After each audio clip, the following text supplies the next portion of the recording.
Здравствуйте, меня зовут Глеб Пушкарев, мне 9 лет. Я интересуюсь экологическими проблемами, потому что однажды я заметил, что мир вокруг меня меняется и не в лучшую сторону. Я захотел узнать, почему. И когда я узнал, что в ход вступают экологические проблемы, я понял, что мне надо сделать что-то для окружающей среды. И в связи с этим я сделал 2 проекта, связанных с несколькими экологическими проблемами. Первый проект – это питомник дубов, где мы выращиваем деревья и высаживаем их в леса. Появилась эта идея, когда я услышала, что леса вырубаются, сжигаются или истребляются короедом-типографом. И я захотел, чтобы леса восстанавливались. И для этого я собрал информацию, как сделать питомники деревьев, как сажать желудь. И когда все, что надо было сделано, то я сделал презентацию и презентовал ее классу. Класс меня поддержал. И опираясь на эту победу, я пошел к директору, чтобы получить часть земли на школьном участке. Когда часть земли была получена, то я вместе с классом собрал желуди, и мы посадили их. Сейчас все хорошо растет, скоро собираемся высаживать в лес. Школьный компостер – это второй мой проект, связанный с потеплением и загрязнением воздуха. Когда я узнала, что воздух становится грязнее, а потепление вступает в ход, я захотела, чтобы все оставалось прежним. И для этого я узнал, как можно бороться с этими экологическими проблемами. Есть 2 способа, которым можно бороться, и они очень схожи.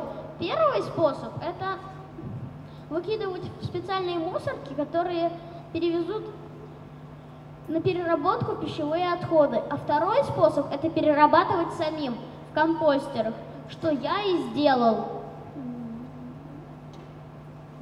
Эта идея появилась, когда я услышал о том, что потепление вступает в ход, и загрязнение климата тоже уже идет. И для этого, чтобы замедлить потепление и загрязнение воздуха, чтобы воздух был чище, я решил сделать компостер. Это было долго и сложно, потому что у нас были курсы, как сделать компостер, а потом мы ходили на фабрику компостеров, где их производят, и там показали, как надо делать компостер. А потом мы сделали проект и отправили его в немецкий экологический фонд, где принимают разные проекты. Там наш проект понравился, и нам выдали грант на реализацию этого проекта. Когда деньги были получены, мы купили все, что нужно, а именно ящик, землю, компостных червей и еще несколько вещей. Компостер сделать очень просто. Я с друзьями взял ящик, и мы туда заложили несколько слоев земли с бумагой и картоном. Потом засыпали, самое главное, компостных червей. А потом закрыли войлоковым полотенцем и оставили на месяц. Когда месяц прошел, то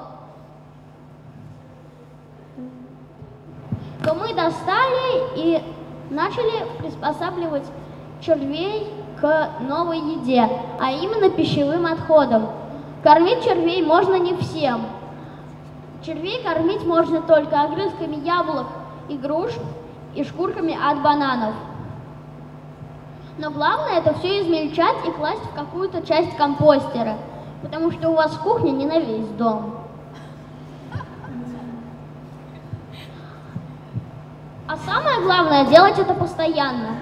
И мы агитировали класс это делать, в котором это все проводилось.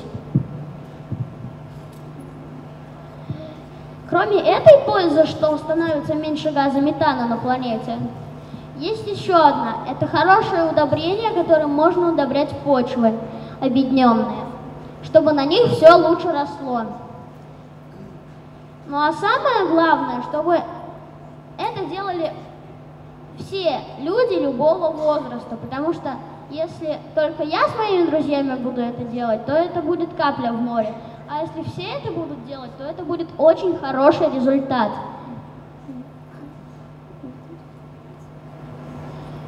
Планета одна, а экологических проблем много.